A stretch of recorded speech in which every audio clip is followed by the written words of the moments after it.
न हम सफर न किसी हम नशी से निकलेगा, हमारे पांव का कांटा हम ही से निकलेगा। और वतन की रेत मुझे एड़ियां रगड़ने दे, मुझे यकीन है पानी यहीं से निकलेगा। अमर के जिंदा दिल साथियों,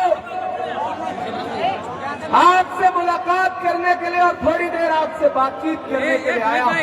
उसमें जो मोहतरम जलील मस्तान साहब यहाँ मौजूद हैं, रकीबुल हसन साहब असम के मेंबर ऑफ पार्लियामेंट यहाँ मौजूद है, यहाँ पर रकीबुद्दीन साहब मौजूद हैं असम के एमएलए, यहाँ पे डॉक्टर जावेद साहब मौजूद हैं आपके मेंबर ऑफ पार्लियामेंट, यहाँ पे उदय भान जी हैं यूथ कांग्रेस के अध्यक्ष, यहाँ शहनवाज चौधरी हैं, अंबा जी हैं, और सामने ये सरों का उमड़ आया समंदर है। सलाम है आपको, बड़े प्यारे लोग हैं आप। आने वाली 11 तारीख को आपको घरों से बाहर निकलना है और न सिर्फ अमौर के मुस्तकबिल का फैसला करना है, बल्कि बिहार के भी मुस्तकबिल का फैसला करना है। यह चुनाव, अगर आप सोच रहे हैं कि सिर्फ विधानसभा का चुनाव है तो बहुत छोटा सोच रहे हैं आप। ये चुनाव बिहार के मुस्तकबिल का फैसला करने का चुनाव है साथियों। इसलिए मैं आज आपसे कहने आया हूं कि इस चुनाव में एक तरफ अमौर का बेटा है और दूसरी तरफ दूसरा वाला एक और है, कुछ परदेसी मेहमान आए।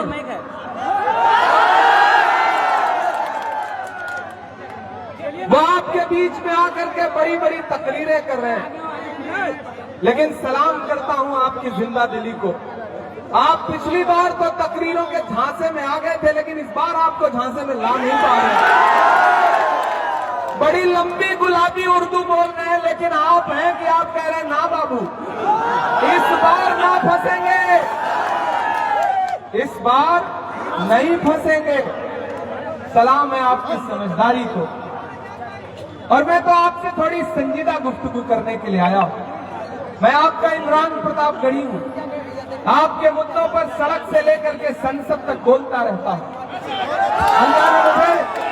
अल्लाह ने मुझे जब शायरी की सलाहियत दी तो मेरे महबूबा के जुल्फ और आंचल पर शेर नहीं कहे, बल्कि नजीब की मां के आंसुओं के लिए नज्म कहे। अल्लाह ने मुझे जब लिखने और बोलने की हिम्मत दी तो मैंने महबूबा की ओढ़नी पर नज्म नहीं लिखी, बल्कि मैंने फलस्तीन पर नज्म लिखी। और अल्लाह ने जब मुझे सियासत में एक मकाम दिया तो मैं वहां खड़ा होकर भी हाकिम की आंख से आंख मिला करके उससे सवाल पूछता हूं, तो हम ही को कातिल कहेगी दुनिया, हमारा ही कत्लेआम होगा, हम ही करेंगे, हम ही पे पानी हराम होगा। सीमांचल वालों, यहां इलेक्शन हो रहा है। इलेक्शन इससे पहले भी हुए हैं सीमांचल में, लोग चुनाव लड़ते हैं, लेकिन जिस तरह का इलेक्शन इस बार मैं देख रहा हूं, मैंने इससे पहले इस तरह के इलेक्शन कभी नहीं देखे। गालियां दी जा रही है सीमांचल के लोगों को, फिरौन कहा जा रहा है, नमरूद कहा जा रहा है। आया हुआ एक मेहमान आपसे कहता है कि अगर हमको वोट नहीं दोगे, हमारे मुकाबिल खड़े होगे तो फिरौन होगे तुम। अमौर वालों में पूछना चाहता हूं कि क्या किसी मुसलमान को इससे बड़ी कोई गाली दी जा सकती है कि उसे फिरौन कहा जाए? आप सबको सीमांचल वालों को फिरौन कहा जा रहा है, नमरूद कहा जा रहा है। मास्टर मुजाहिद को एक ने तकरीर करते करते कहा कि वो लंगड़ा घोड़ा है और हराम खोर जैसे लफ्ज का इस्तेमाल किया। कैसे सुन रहे हैं आप सारे लोग ये भाषण? आपके बेटों को, आपके बुजुर्गों को, आपके घर वालों को कोई बाहर से आया हुआ मेहमान गाली देगा और आप बर्दाश्त करेंगे? आप मेहमान नवाज लोग थे, लेकिन इसका यह मतलब नहीं कि आपके घर के बुजुर्गों को आकर के कोई कुछ भी बोल के जाए। हम सायादार पेड़ जमाने के काम आए और सूखने लगे तो जलाने के काम आए। कच्चा समझ के बेच न देना मकान को, शायद कभी ये सर को छुपाने के काम आए। एक तरफ 35 साल की खिदमत है। मुझे बताओ, अगर वालिद बूढ़े हो जाए, अगर वालिद फिर पड़ोस के कोई आकर के कहे कि तुम्हारे वालिद तो बूढ़े हो गए, अब इनको घर से निकाल दो, तो क्या घर से निकाल दोगे? निकाल दोगे क्या? मुझे बताओ, जलील मस्तान साहब ने पूरी एक पीढ़ी आपकी खिदमत की है या नहीं की है? की है या नहीं की है? बताओ बुजुर्गों को, या चाचा बैठे हैं, इनकी पेशानी की झुर्रियों की कसम खा के कहता हूं कि 35 साल से जिस इंसान ने आपकी खिदमत की है, उसकी इज्जत के साथ विदाई भी नहीं करने देना चाहते ये लोग। मैं हैरत में हूं, मैं गुस्से में हूं कि सियासत होती रहती है, चुनाव लोग लड़ते रहते हैं, जो आपके खिलाफ खड़ा होगा उसको फेसबुक पे मां बहन की गाली दोगे? मैं खड़ा हूं तुम्हारे खिलाफ, दो जितना गाली देना है दो, मैं डरने वालों में से नहीं हूं। यही तो नरेंद्र मोदी भी करते हैं कि जो उनको पसंद नहीं करेगा उसको कहेंगे कि तुम धर्म से खारिज, जो इनको पसंद नहीं करेगा वो मजहब में ही नहीं हो, फिरौन हो गया। फर्क क्या रह गया? आपके बीच में आपसे आके कह रहे हैं कि कांग्रेस को वोट दोगे तो दरी बिछाओगे, ये कह रहे हैं ना, यही गाली दे रहे हैं ना। तो अमौर वालों, आपकी जानकारी के लिए एक चीज बता दूं, अब आपके बीच में आए तो पूछना कि भैया हमसे तो कह रहे हो कि जलील मस्तान को वोट देंगे तो दरी बिछाएंगे, क्योंकि जलील मस्तान साहब कांग्रेस के कैंडिडेट हैं। तो ये बताइए नकीबे मिल्लत कि इसी 11 तारीख को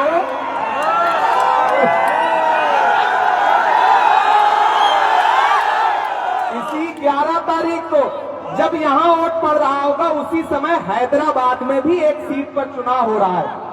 हैदराबाद में उनके घर से 1 किलोमीटर दूर है वो जुबली हिल्स, वहां कयादत नहीं खड़ी कर रहे हैं, वहां कांग्रेस के कैंडिडेट नवीन यादव के लिए घर घर जाके वोट मांग रहे हैं।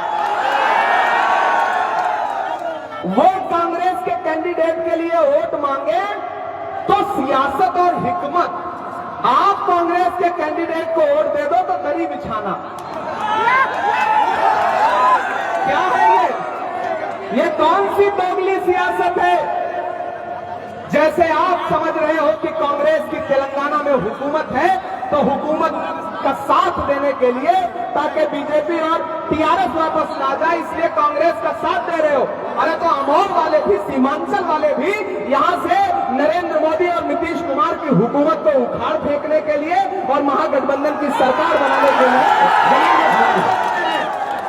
मतलब तुम्हारी समझदारी और अमौर के लोग समझदारी दिखाएं तो दरी बिछा रहे हैं। ये गाली मत सुनो, अब इन गालीबाज लोगों को जवाब दो, इनसे कहो कि हम मेहमान नवाज लोग हैं, कोई बरसाती परिंदा हमारे बीच में आएगा, हमारे बुजुर्गों को गाली देगा तो हम जवाब में तो कुछ नहीं कहेंगे, लेकिन 11 तारीख को अपना गुस्सा ईवीएम की हाथ छाप वाली बटन पे निकालेंगे और इतना वोट देंगे, इतना वोट देंगे, इतना वोट देंगे जलील मस्तान साहब को कि इंशाअल्लाह ताला जलील मस्तान साहब इतने वोट से जीतेंगे, इतने वोट से जीतेंगे कि पूरा हिंदुस्तान देखेगा। मेरे भाई, आप यहां हजारों की तादाद में हैं, सरों का समंदर है। मैं अमौर की मोहब्बत के बीच में खड़ा होकर बहुत संजीदगी से एक बात कह रहा हूं। लड़ाई बहुत बड़ी है, लड़ाई बहुत अहम है। मैं खगड़िया से लेके, बिहार शरीफ से लेके, नालंदा से लेकर के, गया टाउन से लेकर के, सिकटा से लेकर के, ढाका से लेकर के, बेतिया से लेकर के, पूर्णिया से लेके, धमदाहा से लेकर के, कस्बा से लेके, किशनगंज से लेकर, बहादुरगंज से लेकर के, बरबीघा से लेकर के, दीघा से लेकर के, बछवाड़ा से लेकर के अब यहां अमौर में पहुंचा हूं। पिछले 14 दिन से पूरे बिहार में कैंपेन कर रहा हूं, न नींद देख रहा हूं, न पसीना देख रहा हूं। क्यों? क्योंकि मैं चाहता हूं, मैं उत्तर प्रदेश से आया हूं, मैं देख रहा हूं लोगों के घरों पे चलते हुए बुलडोजर, मैं देख रहा हूं असम में लोगों के उजड़ते हुए आशियाने। बिहार वालों, सरकार बदलने का वक्त आया है, किसी जज्बाती तकरीर के चक्कर में मत पड़ो, एकजुट होकर के महागठबंधन को वोट दो। ये आएंगे, लंबी लंबी तकरीरें करेंगे, जज्बाती बातें करेंगे, लेकिन याद रखना दानिश्वर लोगों कि मरहम के लालच में अपनी दुखती रग का पता दुश्मन को देना होशमंदी नहीं है, बेवकूफी है। इस झांसे में नहीं आना है। अदावत है, सियासत है, परिंदा है, शिकारी है। अदावत है, सियासत है, परिंदा है, शिकारी है, मगर इन सारी चीजों पर मोहब्बत अब भी भारी है। और जलील मस्तान साहब के लिए आपकी जो मोहब्बत है, मेरे भाई, मैंने सुना है जलील मस्तान साहब को क्या क्या कुछ नहीं कहा जाता। इनके लुंगी पहनने में तंज करते हैं। अरे लुंगी तो आपका लिबास है, अगर इन पे तंज कर रहे हैं तो समझो आप पर तंज कर रहे हैं। कोई इंसान सादगी मिजाज है, मैं भी तहमत पहनता हूं, आप भी, हमारे बुजुर्ग भी, चचा हमारे लुंगी पहन के खड़े हैं, तो आप इन पे तंज करोगे क्योंकि आप गुलाबी पजामा पहनते हो इसलिए? आपकी शेरवानी आपको मुबारक, लेकिन सीमांचल का लिबास लुंगी और कुर्ता है। यहाँ का लिबास यहाँ के लोगों को मुबारक, आपकी शेरवानी आपको मुबारक, हमारे माथे पर बंधा हुआ गमछा और लहराता हुआ गमछा, पहनी हुई लुंगी और कुर्ता पसीने में डूबा हुआ, हमें मुबारक। हमारे पहनावे पर तंज मत करो, हमारे खाने पर तंज मत करो, हमारे बुजुर्गों पर तंज मत करो। अगर करोगे तो ये सीमांचल है, ये बेरंग वापस लौटा देगा, दोबारा आने की कोशिश भी नहीं करिएगा। ये सीमांचल है। मैंने सुना है कि गालियां दी जा रही हैं। मुझे बताइए, उनके साथ जो नौजवान बच्चे घूमते हैं, उन्होंने कभी सोचा है कि जब वो कांग्रेस को वोट देने वालों को फिरौन कहते हैं, तो मेरे बाबू, मेरे भैया, तुम्हारे वालिदैन तो कई कई साल से कांग्रेस को वोटें देते आ रहे हैं, तुम्हारे वालिदैन को गाली दे रहे हैं, वो दे रहे या नहीं दे रहे? इसलिए मैं आपसे कह रहा हूं, ये मेरे वालिद की उम्र के हैं। अगर जलील मस्तान को कोई गाली देगा तो वो इमरान प्रतापगढ़ी को गाली देगा। वो शाहरुख खान की फिल्म का डायलॉग है ना कि बेटे को हाथ लगाने से पहले बाप से बात कर। यहां के नौजवानों, ये डायलॉग बदल दो कि बाप को हाथ लगाने से पहले बेटे से बात कर। ये बदल दो। आज से पूरी आवाज के चप्पे चप्पे पे, चौराहे चौराहे पे बस एक नारा लगना चाहिए कि बाप को हाथ लगाने से पहले बेटे से बात कर। ये इलेक्शन बहुत जरूरी इलेक्शन है।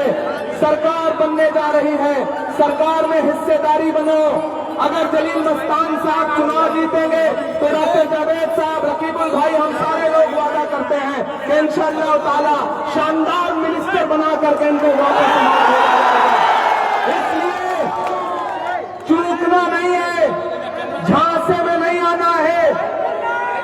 नहीं आओगे ना, नहीं आओगे ना।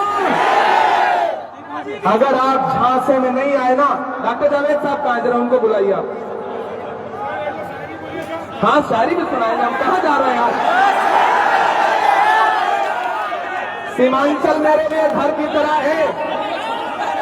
डॉक्टर साहब, ये डॉक्टर जावेद साहब हैं, इनके वालिद ने, इन्होंने खामोश रह करके सीमांचल की खिदमत की। क्या सिर्फ लच्छेदार बात करने वाले ही अच्छे होते हैं? खामोश रहने वाले लोग अच्छे नहीं होते? डॉक्टर जावेद साहब ने भी आपकी खिदमत की। मैं जब भी देश की पार्लियामेंट में घुसता हूं तो मैंने देखा है वहां सीढ़ियों पर खड़े होकर के डॉक्टर जावेद आपके अलीगढ़ यूनिवर्सिटी के किशनगंज ब्रांच के लिए पोस्टर लेके खड़े रहते हैं कि पंतो। और डॉक्टर साहब ने, इमरान प्रतापगढ़ी ने, दोनों ने पार्लियामेंट में खड़े होकर के सीमांचल के लिए, किशनगंज ब्रांच के लिए आवाज उठाई। और यहां वादा करता हूं, सरकार बना दो, जलील मस्तान को जिता दो, मैं अलीगढ़ यूनिवर्सिटी के किशनगंज ब्रांच के लिए वहां धरने पे बैठ करके उसे बनवाने का काम करूंगा। डॉक्टर साहब करेंगे, जलील मस्तान साहब को जिता दो। क्या पता, क्या पता, डॉक्टर सुनो, मेरी बात सुनो, क्या पता जलील मस्तान साहब इसके बाद चुनाव लड़ने की हिम्मत न कर पाए। क्या पता खुद ही रिटायरमेंट ले लें। लेकिन क्या बुजुर्गों की विदाई ऐसी होगी कि बाहर से मेहमान गालियां देंगे और ये अपनी आंख मूंदने से पहले ये मलाल लेकर के जाएंगे दुनिया से कि मुझे बाहर से आए लोगों ने गाली दी और अमौर के लोग चुप रहे, उनको वोट दिया। क्या ऐसा करोगे? नहीं करोगे ना। ये चुनाव तुम्हारी इज्जत का चुनाव है, ये चुनाव तुम्हारी दस्तार का चुनाव है। अपनी दस्तार बचाओ। पैसे से खरीदने, तकरीरों से खरीदने आए तो उनसे कहना कि बाप के बारे में कुछ बोलने से पहले बेटे से बात कर। देखना कहां सोया है चौकीदार, कहां सोया है चौकीदार। एक दिन मेरी बात हो रही थी जलील मस्तान साहब ने, मैंने कहा चाचा मैं सोशल मीडिया पर देखता हूं किस तरह आपको भला बुरा कहते हैं। तो इन्होंने कहा कि मैं हुजूर अकरम सल्लल्लाहु अलैहि वसल्लम का उम्मती हूं। उनके ऊपर कूड़ा फेंका गया तो उन्होंने पलट के जवाब नहीं दिया। मैं तो उनके कदमों की धूल हूं। मुझे गाली भी देंगे, मुझे बुरा भला भी कहेंगे तो मैं अपना मुकदमा लेकर के अमौर की आवाम के बीच में जाऊंगा और कहूंगा कि तुम ही फैसला कर दो। और मुझे पूरा भरोसा है कि आप लोग फैसला कर देंगे। कहां सोया है, कहां सोया है चौकीदार, कहां सोया है चौकीदार। ये वाला झंडा निकाल लो, उधर अम्मी और बहनें खड़ी हैं दिखाई नहीं दे रही। हाँ झंडा निकाल लो जरा, और ऊंचा कर दो। हाँ बस बस बस ठीक। उधर मेरी माएं बहनें खड़ी हैं। आपको पता है महागठबंधन की सरकार क्या ऐलान कर रही है? जैसे ही सरकार बनेगी अम्मी सलाम वालेकुम, जैसे ही सरकार बनेगी आप लोगों के अकाउंट में फरवरी में 30,000 रुपया एक एक औरत के अकाउंट में उधर जो माई बहनें खड़ी हैं 30,000 एक एक औरत के अकाउंट में सरकार महागठबंधन की भेजेगी। और एक एक नौजवान तैयार हो जाओ, सरकार बनी तो बिहार के एक एक परिवार के एक एक सदस्य को सरकारी नौकरी देने का काम किया जाएगा। इसलिए साथियों कहां सोया है चौकीदार। हेलीकॉप्टर जाएगा क्योंकि मैं ज्यादा देर तक तकरीर करूंगा तो उसके उड़ने का टाइम हो जाएगा। हेलीकॉप्टर जाने दो, आज मैं इनकी मोहब्बत छोड़ के बाई रोड चला जाऊंगा। हेलीकॉप्टर पायलट साहब आप चले जाओ, जाओ हम बाई रोड आएंगे, जाओ आप निकल जाओ।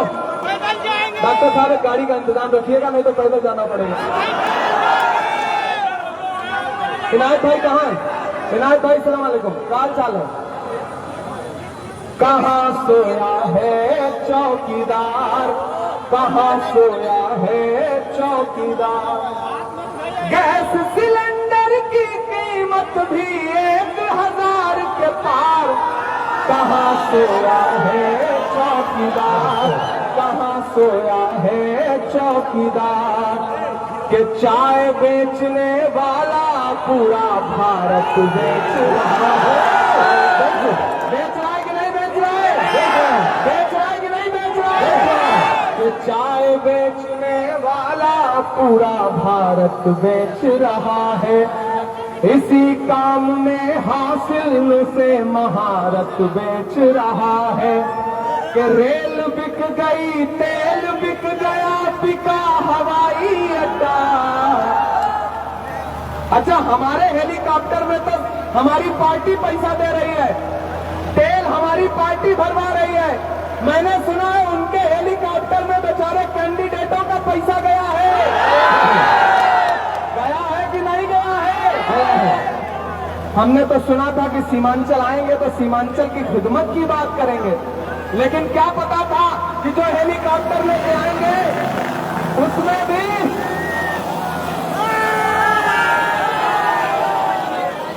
देखो यार, इससे ज्यादा मोहब्बत क्या दिखा सकता हूं मैं। हेलीकॉप्टर छोड़ दिया, मैंने आपके साथ रहना गवारा किया, हेलीकॉप्टर छोड़ दिया। मैंने कहा कि मैं बाई रोड जाऊंगा। ये है अमौर से मेरी मोहब्बत, ये है जलील मस्तान साहब के लिए मेरा प्यार, मेरा सम्मान, एहतराम। इसलिए गुजारिश कर रहा हूं साथियों। हाँ एक शेर पढ़ना पड़ेगा। चाचा एक बार पहले खड़े होइए, आप तो एक शेर आपके लिए पढ़ूंगा। सुनो परदेश से आए हुए मेहमानों, इमरान प्रतापगढ़ी एक शेर पढ़ रहा है जलील मस्तान के लिए कि दायरे में सिमट के इतनी ताली बजाओ कि पटना से लेकर के हैदराबाद तक इसकी गूंज आए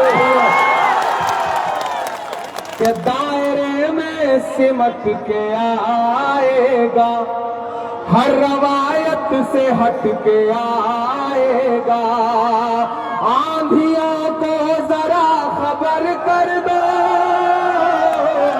आंधियों को जरा खबर कर दो, शेर वापस पलट आएगा, शेर वापस पलट के आएगा। 11 तारीख को चुपचाप ऐसे काम नहीं चलेगा हमारे बार, जरा जोर से नारा लगना चाहिए, चुपचाप चुपचाप। इधर से आवाज नहीं आ रही, पीछे से भी नहीं आ रही, इधर से भी नहीं आ रही, चुपचाप चुपचाप चुपचाप चुपचाप। ये हमारे बुजुर्ग हैं, इनकी हाथ की झुर्रियों की कसम है तुम्हें, इनको शर्मिंदा मत करना, मायूस मत करना, मायूस मत होने देना अपने बुजुर्ग को। वालिदैन बूढ़े हो जाए तो उन्हें घर से निकाला नहीं जाता है, जो निकालते हैं खुदा उनसे इंसाफ लेता है। इसलिए इस बुजुर्ग का दामन छोड़ना मत। आखिरी बार एक वोट लेकर के 11 तारीख को बूथ पर जाओ, हाथ छाप का बटन दबाओ, जलील मस्तान साहब को विधायक बनाओ, इंशाअल्लाह हम लोग इनको मिनिस्टर बना करके वापस भेजेंगे। बहुत शुक्रिया। 5 बजने वाले हैं, पहली बार आया हूं लेकिन अभी एक बार और आऊंगा और फिर नारा लगाऊंगा कि बाप से बात करने से पहले बेटे से बात करें। बहुत बहुत शुक्रिया, बहुत बहुत शुक्रिया।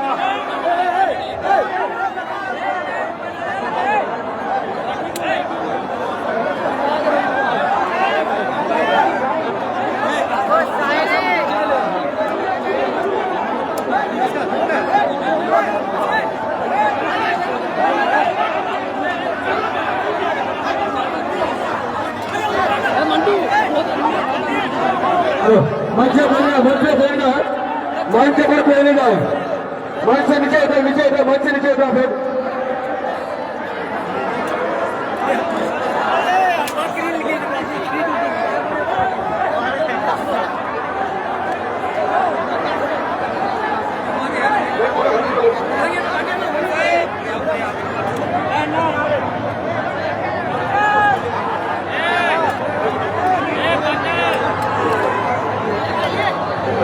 लाइव तस्वीर देख रहे हैं इस वक्त अमर विधानसभा के अमर हाई स्कूल ग्राउंड। राज्यसभा सांसद जनाब इमरान प्रतापगढ़ी यहाँ पर आए हैं, देख सकते हैं जन सैलाब।